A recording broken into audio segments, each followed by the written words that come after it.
General Samantha Reeves never expected to be Earth's last hope. She had fought in many battles and won them through clever planning, not just with big guns. Now she stood alone in the war room deep under the Rocky Mountains.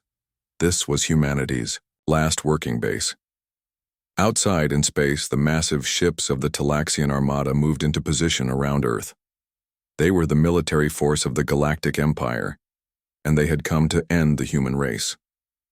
Samantha studied the glowing map that showed the enemy forces, 5,000 warships against Earth's remaining fleet of just 73 vessels. The Talaxians had destroyed most of Earth's space defenses over the past week. The moon base had stopped sending messages 2 days ago. Mars colony was surrounded and cut off. "They're demanding we surrender right now, no conditions," said Lieutenant Daniel Morrison. His voice was steady despite the bad news. "The Emperor says we broke Imperial Directive 772B by making quantum entanglement weapons." Major Patricia Washington stepped closer to the map. "What about the Arcturus Protocol?" she asked. She was talking about the secret technology that the research team had been working on. "Not ready," Samantha replied. "Dr. Ellis says it needs at least 3 more weeks." The communication system made a crackling sound. Admiral Zarok, the Talaxian commander, appeared on the main screen. His reptile-like face filled the display. "Your species has proven particularly resilient, General Reeves," he said. "But the Empire's patience has limits. Surrender now and we will allow your civilization to continue under Talaxian rule. Resist, and we will burn your world to nothing." Samantha reached for her coffee mug but found it empty. Instead, she picked up the beer bottle that Colonel Frank Delgado had left behind. She took a slow sip while her mind raced through all possible options.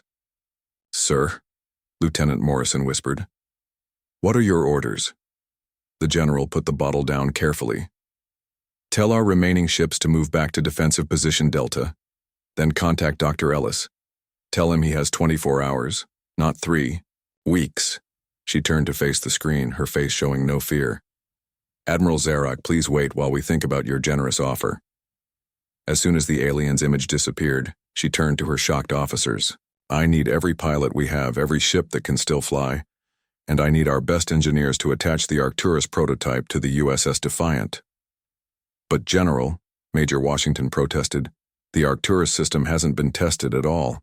We don't even know if it will work, let alone—" "Then we'll test it in battle," Samantha interrupted, her eyes showing a dangerous determination. "Sometimes you have to take chances. Now let's show these alien bastards why they should have left us alone." The next 12 hours were a blur of activity. The mountain base, once Earth's pride as a command center, now felt like the last fortress of a dying civilization.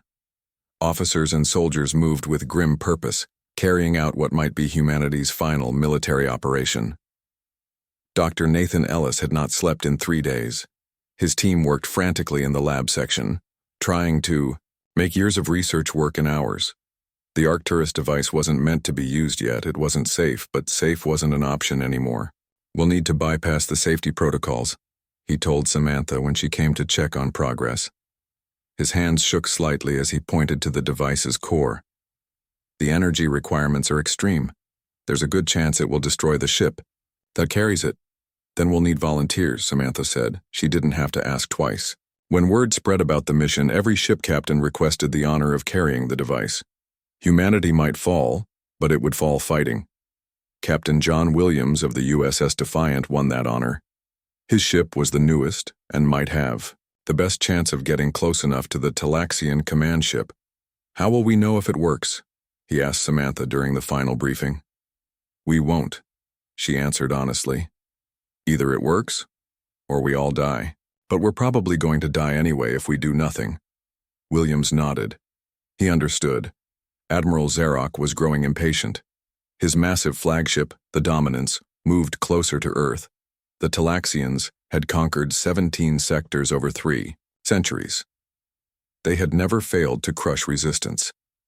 Humans were clever and resourceful, but they were just another species that would soon bow to the Empire. "They are stalling," his second-in-command observed. "Preparing some final, desperate attack, no doubt." "Let them," Zarok replied.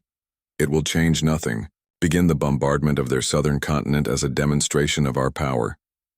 Weapons fire from the Talaxian fleet struck Antarctica. The ice continent partially melted in minutes. Tsunamis began to form around the world as ocean levels. Herzir. In the war room, Samantha watched the disaster unfold on the monitors. Earth was dying already.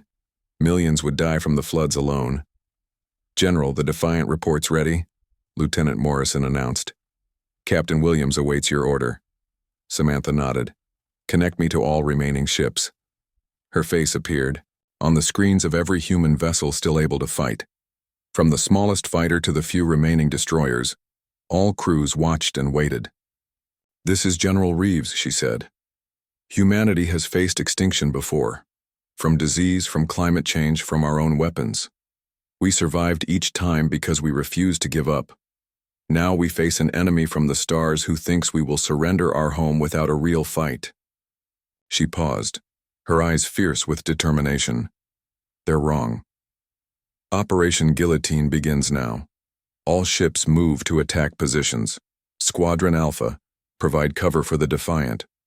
All other vessels, target the Talaxian support ships and draw there. Fire away from our main thrust. Captain Alan Rodriguez led his fighter squadron out from Earth's atmosphere. His 12 pilots, the best humanity had left, knew this was likely a one-way trip. Remember, he transmitted to them, we're just the distraction. Keep their attention off the Defiant for as long as possible. The small human fleet moved with surprising speed. Talaxian commanders used to enemies who fought in ordered formations were confused by the seemingly chaotic human attack pattern. Aboard the Defiant, Dr. Ellis made final adjustments to the Arcturus device. The physics are sound, he insisted to Lieutenant Commander Olivia Martinez, the ship's second-in-command. But this was designed to be tested carefully over months, not thrown together in hours. Well, those options aren't available anymore, she replied, checking the countdown timer. We're moving in 5 minutes. On the bridge of the Talaxian flagship, Admiral Zarok received reports of the human attack. They appear to be preparing some form of last effort, his tactical officer reported. Predictable, Zarok replied. Humans always choose to fight even when it's pointless. Maintain formation and prepare ground invasion forces. Back at the mountain bunker, General Samantha Reeves watched the tactical display as Rodriguez's squadron engaged the Talaxian front line. The fighters were hopelessly outnumbered but using the debris field with remarkable skill. The Defiant report's ready, General, Lieutenant Morrison announced. Samantha nodded. Connect me to Captain Williams. Captain Williams appeared on screen, his bridge lit only by emergency lights. We're in position, General. Arcturus is powered up, but Dr. Ellis says it's very unstable. Understood, Captain. Continue as planned. She paused, then added, whatever happens next, the human race will remember your courage. As the Defiant broke cover and accelerated toward the heart of the Talaxian fleet, Samantha opened a secure channel to every remaining human fighting vessel. This is General Reeves. Execute Operation Guillotine. The human vessels suddenly activated their emergency engines, creating a confusing pattern that messed up Talaxian targeting systems. Meanwhile, the Defiant raced toward the Talaxian command ship, moving faster than safe speeds. Admiral Zarok finally realized the humans' true target. All ships, focus fire on that vessel, he ordered. But it was already too late. The Arcturus, device activated, creating a strange disruption in space-time that surrounded both the Defiant and the Talaxian flagship. For a moment, the battlefield seemed frozen, as a sphere of swirling energy grew from the point of contact. Then, both ships vanished completely. In the sudden silence that followed, both human and Talaxian forces stopped fighting, stunned by what they had just witnessed. The war's two most important vessels had disappeared without a trace. In the mountain bunker, General Samantha Reeves stared at the empty space where the ships had been. Her gamble had worked, though she had no idea how. Now she needed to use the confusion to save Earth. All ships, she ordered, press the attack while they're disorganized, and get me the coalition ambassador. Tell them I think it's time they reconsidered our application for membership. For the first time in days, A small smile appeared on her face. Maybe humanity had a chance after all. The Talaxian Empire had conquered 17 galactic sectors over 3 centuries. They had never met a species like humans before. The disappearance of Admiral Zarok's flagship threw the Talaxian fleet into confusion. Without their commander, the alien captains argued about what to do next. Some wanted to continue the attack on Earth. Others feared the strange weapon that had made their flagship vanish. Captain Alan Rodriguez led his fighter squadron through the debris field that was once Earth's satellite network. His 12 pilots were the best humanity had left. "Keep pressing the attack," he told them over the comm system. "The Talaxians are confused. Now is our chance." The small human fighters darted between the massive Talaxian warships. They were too small and fast to hit easily. Each fighter carried missiles designed to target the weak spots in Talaxian ship design. Meanwhile on Earth, General Samantha Reeves worked quickly. The disappearance of the Defiant and the Talaxian flagship had bought them time, but not much.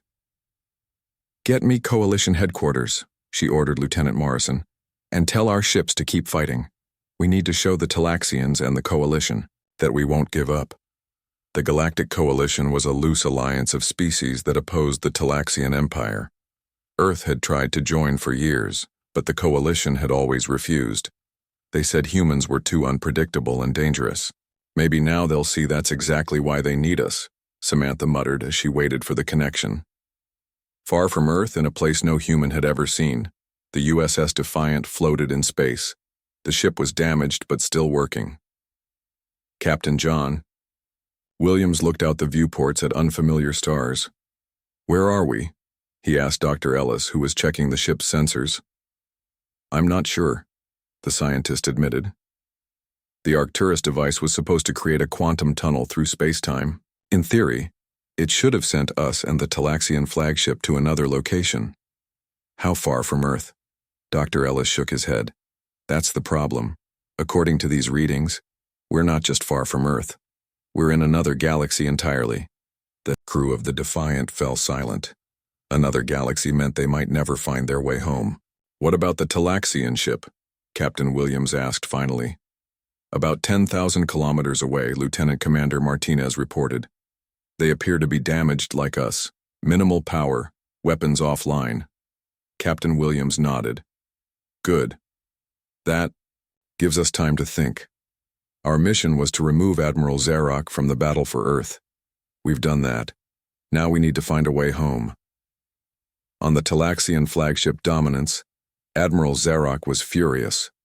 His ship was damaged, his crew confused, and they were lost in unknown space. "Find that human vessel," he ordered his officers. "Prepare a boarding party.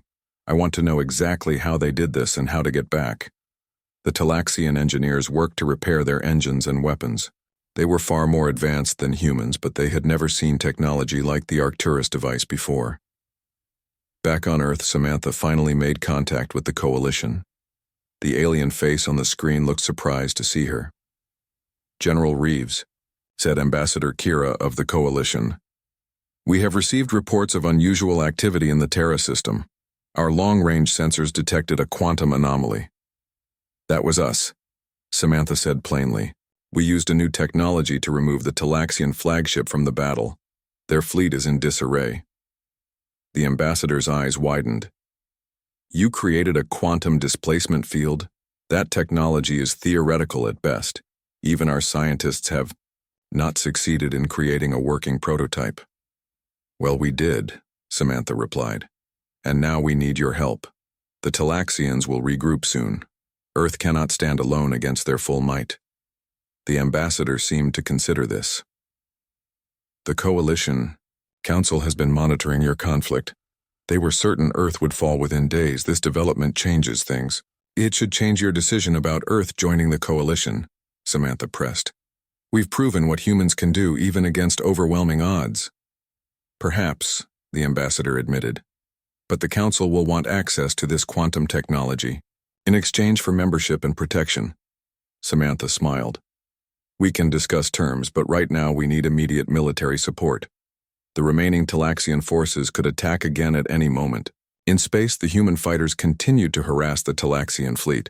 They had destroyed 3 enemy cruisers and damaged many more, but the Talaxians were beginning to organize again. A new commander had taken charge. "All ships," the Talaxian Vice Admiral announced over an open channel, "form defensive positions. Prepare to continue the attack on Earth. The humans cannot be allowed to keep this quantum technology." Captain Rodriguez heard the transmission. "They're regrouping," he told his pilots. "Fall back to defensive position around Earth. We've done all we can for now."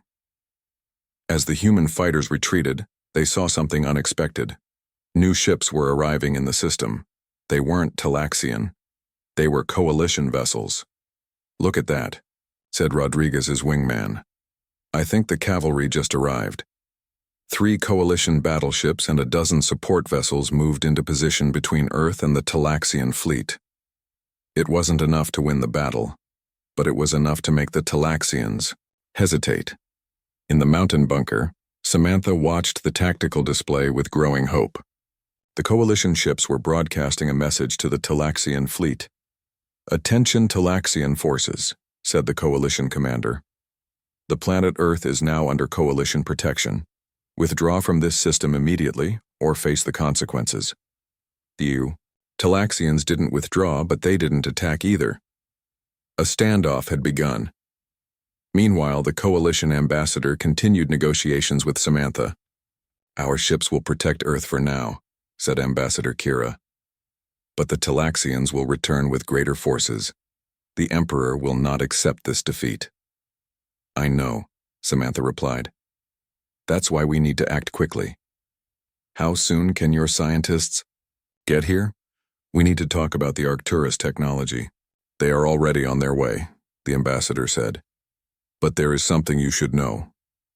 Our intelligence reports indicate that the Emperor has initiated the Endgame protocol." "What does that mean?" Samantha asked. "It means he is gathering 90% of the Imperial fleet. Over 30,000 warships will arrive in your system within days." Samantha felt her blood run cold. Even with coalition help, Earth could not hope to defeat such a force. "Then we need a new plan," she said finally. "The Arcturus device on the Defiant was a prototype. We need to build another one, a bigger one." "Is that possible?" the ambassador asked. "With your help, maybe," Samantha answered. "Dr. Ellis is gone with the Defiant, but his assistant, Dr. Catherine Powell, knows the technology almost as well as he did." The ambassador nodded. "I will send our best scientists and engineers to help. But 30,000 warships, General Reeves. No defense has ever stopped such a force." Samantha's jaw tightened with determination. "There's a first time for everything, Ambassador. The Talaxians think they know what humans are capable of. They're about to learn they're wrong." As coalition, ships established a defensive perimeter around Earth. Samantha met with Dr. Catherine Powell. The scientist looked exhausted but determined. "Can we build another Arcturus device?" Samantha asked directly. "Not in time," Catherine replied. "But I have another idea. Instead of a device on a ship, what if we converted Earth's entire defense network into one massive Arcturus field generator?" Samantha considered this. "Would it work?" "In theory," Catherine said. "With coalition help, we might be able to create a quantum field large enough to affect the entire Talaxian fleet at once. But it would require enormous power." "We'll find the power," Samantha promised. "Get started right away, we don't have much time." As she left the meeting, Samantha looked up at the sky. Somewhere out there, the Emperor was gathering his forces. The greatest armada in galactic history was coming to destroy Earth. But for the first time since the invasion began, Samantha felt something like hope. Humans had surprised the Talaxians once. They could do it again. Emperor Zexathalar was not used to failure. For 200 years he had ruled the Galactic Empire with absolute power. No species had ever successfully defied him. Until now. He stood in the grand hall of the Imperial Palace on Kronos Prime, the Empire's capital world. Reports from Earth flooded in, each worse than the last. Admiral Zarok and the flagship Dominance were gone. The remaining fleet was in disarray. And now coalition ships protected the human homeworld. "How is this possible?" the Emperor demanded. His advisors cowered before him. These humans were supposed to be primitive. Their technology was supposed to be centuries behind ours. Grand Marshal Urix, the Empire's highest military commander, stepped forward. The humans have surprised us, Emperor. They appear to have developed quantum displacement technology far ahead of our projections. And what exactly does this technology do? The Emperor asked. Science Minister Velen consulted her datapad. Based on sensor readings, it creates a localized disruption in space-time. Any object caught in the field is transported to another location. How far? The Science Minister hesitated. We cannot be certain without studying it directly, but based on the complete disappearance of the dominance from all our scanners, possibly to another galaxy. The room fell silent. The Empire controlled much of the Milky Way galaxy, but travel to other galaxies was still theoretical. If the humans can send our ships millions of light years away with the push of a button, Grand Marshal Urix said gravely, they represent an existential threat to the Empire. The Emperor paced the polished floor. His long cloak swept behind him.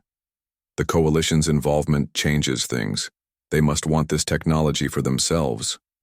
Almost certainly, agreed Urix, which means we must act quickly, before they can replicate it or build more devices. What do you suggest? The Grand Marshal's face was grim. There is only one option that guarantees our victory. We must implement the Endgame protocol. Everyone in the room stiffened. The Endgame protocol had never been used in the Empire's 300-year history. It would pull 90% of the Imperial fleet from across all territories for a single, overwhelming attack. Worlds would be left undefended. Rebellions might rise, but the target would be utterly destroyed. The Emperor considered this for a long moment. Very well. Activate the Endgame protocol. I will lead the fleet myself. As the Emperor's orders spread across Imperial space, thousands of warships abandoned their posts. They set course for the staging area near Alpha Centauri, just 1 light-year from the Sol system. The Empire had never committed such a massive force to a single battle. Meanwhile, in the Andromeda Galaxy, 2 million light-years from Earth, the USS Defiant worked to repair its damaged systems. Captain John Williams and his crew had managed to restore main power and life support. They were now assessing their situation. The quantum drive is completely burned out, Dr. Ellis reported. We used all its power getting here. Can we build another one? Captain Williams asked. With what? Dr. Ellis gestured around the small lab. We barely had the resources to build the first one on Earth with a full research team and industrial support. Lieutenant Commander Martinez entered the lab. Captain, we're picking up movement from the Talaxian flagship. They're launching shuttles. They're coming for the Arcturus technology, Dr. Ellis said. Captain Williams nodded. And they have the resources to build their own version if they get their hands on ours. We can't let that happen. He opened the ship-wide communication system. All hands prepare to repel boarders. Security teams to all airlocks and weak points. Engineering, I need you to scuttle the Arcturus device. If we can't get it home, we can't let the Talaxians have it. On the Dominance, Admiral Xerok prepared his boarding parties. The humans will try to destroy their device, he told his officers. We must secure it intact. Kill everyone if necessary, but bring me that technology. Back on Earth, General Samantha Reeves worked with Coalition scientists and Dr. Catherine Powell to implement their desperate plan. They had converted Earth's planetary defense grid into a massive quantum displacement generator. Coalition ships provided additional power and technical support. The theory is sound, Dr. Powell explained to the gathered military leaders. But the scale is beyond anything we've tested. We're talking about creating a quantum field large enough to envelop thousands of ships at once. And what exactly will happen to those ships? Asked Coalition Commander Larrick. The same thing that happened to the Defiant and the Dominance, Dr. Powell replied. They'll be transported to random locations across multiple galaxies, scattered too far to regroup. General, Reeves studied the technical diagrams. What are the risks? Dr. Powell looked uncomfortable. Many. The field could be unstable. It might affect our ships too. It might even affect Earth itself. We just don't know. Those are risks we'll have to take, Samantha said firmly. Long range. Sensors show the Imperial fleet gathering. Over 30,000 ships. They'll be here within 48 hours. Commander Larrick shook his head in disbelief. The Endgame protocol. It's the stuff of nightmares. No world has ever survived it. Earth will be the first, Samantha said, but we need to finalize preparations. How long until the system is ready, Dr. Powell? 24 hours minimum. And even then, we'll need incredible luck. As they worked, coalition reinforcements continued to arrive. Not enough to match the Imperial Endgame fleet, but enough to buy time for the plan to work. In space, Captain Rodriguez and his fighter pilots trained coalition pilots in human-style combat maneuvers. The aliens were impressed by the unorthodox tactics. "You humans fight strangely," said a coalition pilot. "No formation, no patterns, just chaos." "Controlled chaos," Rodriguez corrected with a smile. "The Talaxians expect order and patterns. They don't know how to handle unpredictability." On Kronos Prime, Emperor Zexathalor prepared to depart for the fleet gathering at Alpha Centauri. Before leaving, he addressed the Imperial Senate one last time. "Some have questioned the wisdom of the Endgame protocol," he told the assembled representatives from across the Empire. "But make no mistake, these humans have developed a weapon that could destroy our civilization. They could send our homeworlds millions of light years away with the push of a button. They must be eliminated completely and without mercy." The Imperial Senate applauded dutifully, though some members exchanged worried glances. Pulling so many ships from their protective duties would leave many worlds vulnerable. As the Emperor's shuttle departed for his massive personal battleship, Science Minister Velon approached Grand Marshal Urix privately. "Do you truly believe this is necessary?" she asked quietly. "The humans only use their device defensively. Perhaps negotiations—" "The Emperor has decided," Urix interrupted. "And he is right. These humans are unlike any species we've encountered. They were supposed to surrender when they saw our fleet. Instead, their general said, 'Hold my beer,' and sent our flagship to another galaxy." "Hold my beer?" Velen asked, confused. "A human expression, apparently," Urix explained. "It means they're about to do something reckless and unpredictable. Our intelligence suggests it's a warning that they're going to break the normal rules of engagement." "All the more reason to talk to them," Velen insisted. But Urix shook his head. "The time for talking is past. Either the humans die or eventually the Empire will fall to them. The Emperor sees this clearly." As the Imperial Endgame fleet completed its gathering near Alpha Centauri, final preparations were made. 32,000 warships arrayed themselves in perfect formation. At their center was the Emperor's battleship, twice the size of the Lost Dominance. On Earth, Samantha Reeves received the news with grim determination. "They'll be here within 12 hours, she told her staff. "Dr. Powell, is the system ready?" "As ready as it can be," the scientist replied. "But General, I must emphasize again, we have no way to predict exactly what will happen when we activate it." Samantha nodded. "Sometimes you have to roll the dice. Let's hope luck is on our side." In the Andromeda Galaxy, the crew of the USS Defiant fought for their lives. Talaxian boarding parties had breached the outer hull in 3 places. Captain John Williams led the defense, armed with a standard-issue pulse rifle. "Fall back to Section T," he ordered as alien soldiers pushed forward. "Martinez, what's the status of the Arcturus device?" Lieutenant Commander Olivia Martinez's voice came through his comm unit. "Dr. Ellis is almost finished. 2 more minutes to complete the self-destruct sequence." The Defiant was outmatched. With only 87 crew members against over 200 Talaxian soldiers, they could not win this fight, but they could make sure the Talaxians didn't get what they came for. Admiral Zarok directed the assault from the Dominance. "Status report," he demanded. "We've secured the engineering section," his tactical officer replied. "But there's no sign of the quantum device. The humans must have moved it," Zarok hissed in frustration. "Find it, search every compartment, every storage locker. It must be on that ship." What the Admiral didn't know was that Dr. Ellis had hidden the Arcturus device inside the ship's waste disposal system. Not a place any Talaxian would think to look.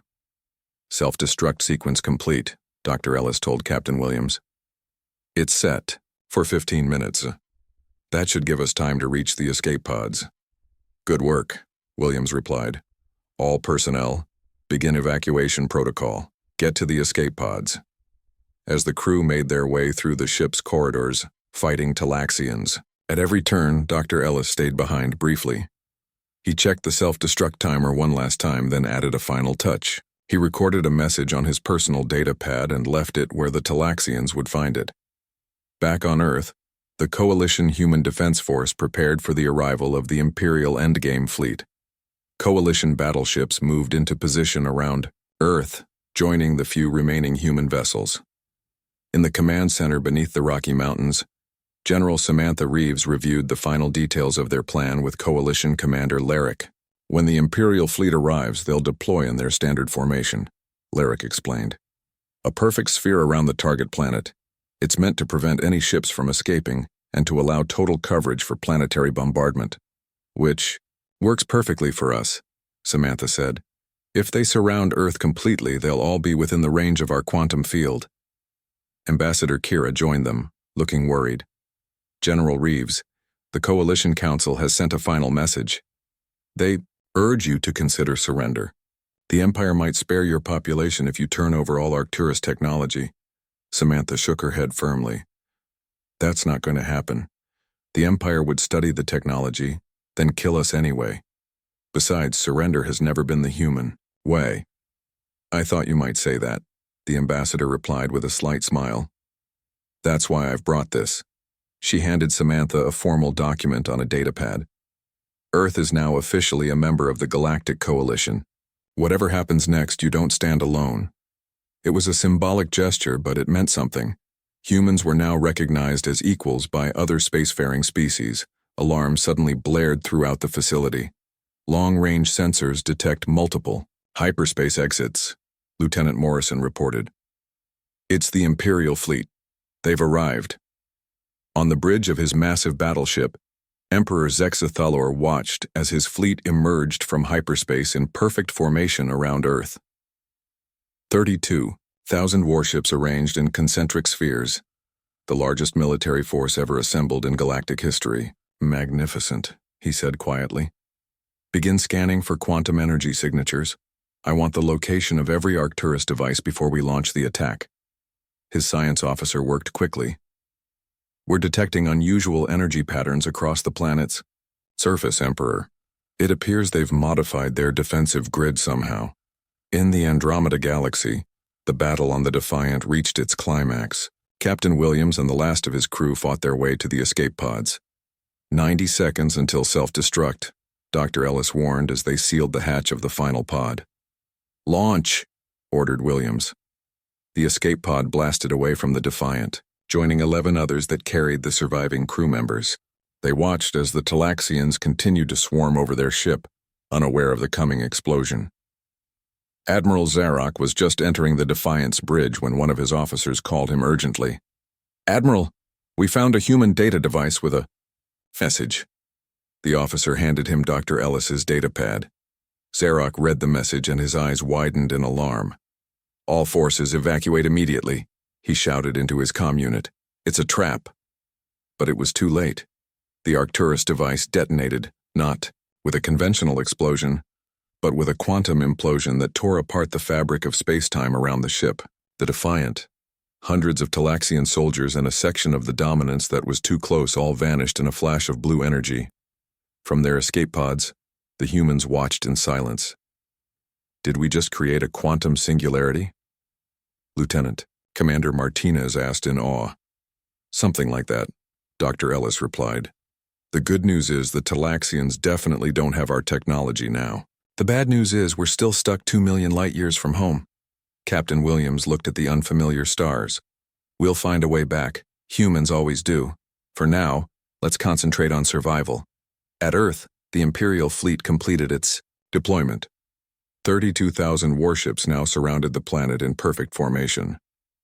Open a channel to the human leadership, Emperor Zex Thaler commanded. General Samantha Reeves appeared on his screen. looking surprisingly calm for someone facing total destruction. "General Reeves," the Emperor said, not bothering to hide his contempt. "Your species has caused quite enough inconvenience to the Empire. Your coalition allies have made a grave mistake in supporting your doomed world." Samantha stepped forward, her face showing no fear. "Emperor, we both know why you're here in person. You're terrified of what happened to the Dominants, and you should be. Surrender your fleet now, and we'll allow you safe passage back to Imperial space." The Emperor laughed, defiant until the end. "Very well. You have 1 hour to evacuate your civilian populations to designated zones. After that, we commence planetary bombardment." When the transmission ended, Ambassador Kira approached Samantha. "He has no intention of sparing civilians, does he?" "Of course not," Samantha replied, "but his ultimatum gives us time to finish the final calibrations. Dr. Powell, status report?" Catherine's voice came through the comm system from the main engineering hub. "Network is online, General. Coalition ships are linked into the power grid. We're ready." "Good," said Samantha, "because we only get one shot at this." As the hour deadline approached, Imperial ships moved into attack position. The Coalition fleet, barely a tenth the size of the Imperial Armada, positioned themselves according to Samantha's unusual battle plan, forming a geometric pattern around Earth rather than a defensive screen. "They're powering weapons, Major E," Washington reported. "Bombardment imminent." Samantha took a deep breath. "Dr. Powell, prepare to activate the Arcturus network on my mark." She opened a channel to all defending ships. "All vessels execute pattern Omega. 3-2-1 mark." The modified Arcturus network activated, drawing power from Earth's electrical grid and every coalition vessel. A shimmering blue field expanded outward from the planet, similar to but vastly larger than the effect that had swallowed the Defiant and the Dominants. In the command center, screens showed the quantum field growing larger by the second. Coalition officers watched in awe. They had never seen technology like this before. "Field strength at 60% and growing," Dr. Powell reported. 70%, 80%. On the Emperor's battleship, alarms blared as sensors detected the expanding energy pattern. "What is happening?" Emperor Zexathalor demanded. "Unknown energy signature expanding from the planet's surface," his science officer replied, voice shaking with fear. "It appears to be a massive version of the quantum displacement field that took the Dominants." The Emperor's eyes widened in horror. "Evasive maneuvers. All ships retreat," he ordered, but it was too late. The Arcturus field reached the closest Imperial ships. Space itself seemed to bend and distort around each vessel. For a breathtaking moment, the massive warships hung suspended in the rippling blue energy, and then they began to vanish, one by one. Not all at once, but in waves, as the quantum effect spread outward through the perfect Imperial formation. The very formation that had been designed to surround and destroy a planet now ensured that nearly every ship was caught in the expanding field. In the Earth Command Center, screens displayed the Imperial fleet disappearing. Officers cheered as enemy ships vanished by the hundreds, then thousands. "What's happening to them?" Ambassador Kira asked in amazement. "The same thing that happened to the Defiant and the Dominants," Dr. Powell explained. "Quantum displacement. But on this scale, they could be scattered across dozens of galaxies." Major Washington studied the tactical display. "Not all of them are affected. The ships at the very edge of the formation." She was right. As the Arcturus field reached its maximum extent and began to dissipate, they could see that perhaps 1,000 Imperial vessels, those that had been at the outermost edge of the formation, remained in Earth's orbit. For a moment there was silence as both sides processed what had just happened. Over 30,000 Imperial warships had vanished. Only about 3% of the Endgame fleet remained. On the bridge of his flagship, Emperor Zexathalor watched in stunned horror as his Grand Armada disappeared before his eyes. His ship had been positioned at the formation's edge, just barely, outside the Arcturus field's reach. "Your Eminence," his admiral urged, "we must retreat while we still can." The Emperor stood frozen, staring at the view screen showing the small blue planet that had just defeated the greatest military force in Galactic history. How? He whispered. How did they do this? In the command center, General Samantha Reeves opened a channel to the remaining Imperial ships. Emperor Zexathalor, this is General Reeves. As you can see, your Endgame protocol has failed. I suggest you take your remaining ships and leave our system immediately. The Emperor's face appeared on the main screen, his usual arrogance replaced by shock and fury. This is not over, human, he hissed. You have made an enemy of the greatest power in the galaxy. Samantha smiled coolly. No, we've just proven that you're not the greatest power anymore. The Empire's days of unchallenged rule are finished. Go home, Emperor, and spread the word. Earth and its people are not to be threatened. For a long moment, the Emperor seemed ready to order a final suicidal attack. Then, without another word, he cut the transmission. The remaining Imperial ships began to move away from Earth, slowly at first, then accelerating as they prepared to jump to hyperspace. As they disappeared, cheers erupted throughout the command center. Officers embraced. Coalition representatives congratulated their human counterparts. For the first time in centuries, the Empire had been defeated. Ambassador Kira approached General Reeves. The Coalition Council will want a full briefing on this Arcturus technology, she said. It could change the balance of power throughout the galaxy. I'm sure they will, Samantha replied, and we'll discuss sharing it after we negotiate terms that ensure Earth's permanent security. Major Washington watched the last Imperial ships vanish from the long-range sensors. Do you think they'll be back? Eventually, Samantha said. But not soon. And next time they'll think twice about threatening us. As the celebration continued around her, Samantha thought about Captain Williams and the crew of the Defiant, lost somewhere in the Andromeda Galaxy. She made a silent promise to find them someday, to bring them home to see what their sacrifice had helped achieve. In the Andromeda Galaxy, the escape pods from the Defiant had gathered together. Captain Williams and his surviving crew assessed their situation. Food and water for about a month, Lieutenant Commander Martinez reported. Minimal propulsion. Emergency beacons active. Any response to our signals? Williams asked. Nothing yet, said Dr. Ellis. But there are inhabited star systems in this galaxy. The Talaxians must have charted some of them. Williams nodded. Then we keep broadcasting and hope someone friendly finds us before anyone else does. He looked at his crew, proud of their courage. We completed our mission. We kept the Arcturus technology out of enemy hands. Now we have a new mission. Survival. Dr. Ellis studied the unfamiliar stars on their navigation display. 2 million light-years from home, he said quietly. No human has ever been this far from Earth before. Just means we get to be the first humans to find our way back from here, Williams replied with determination. If there's one thing our species is good at, it's doing the impossible. 6 months later on Earth, representatives from across the galaxy gathered in the newly built Coalition Embassy in Geneva. The defeat of the Imperial Endgame fleet had shocked the galaxy and completely changed the political landscape. Dozens of worlds had declared independence from the Empire. The Coalition had nearly doubled in size, and Earth, once considered a primitive backwater planet, was now recognized as a major power. General Samantha Reeves, now Earth's official representative to the Coalition Council, addressed the assembled delegates.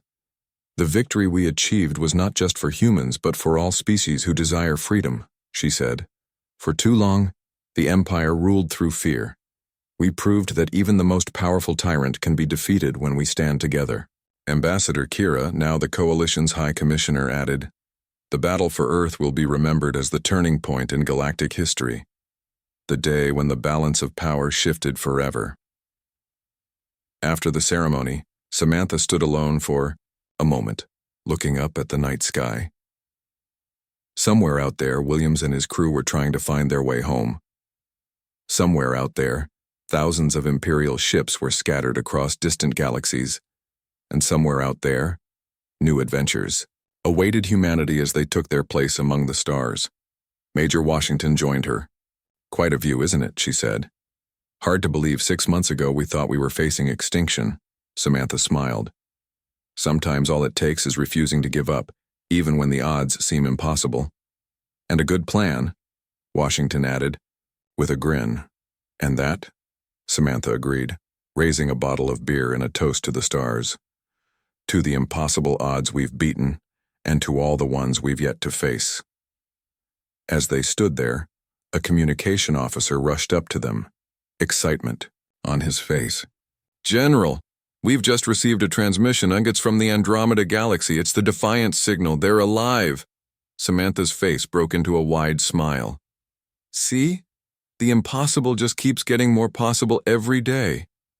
Out among the stars, humanity's story was just beginning, and it promised to be quite a tale.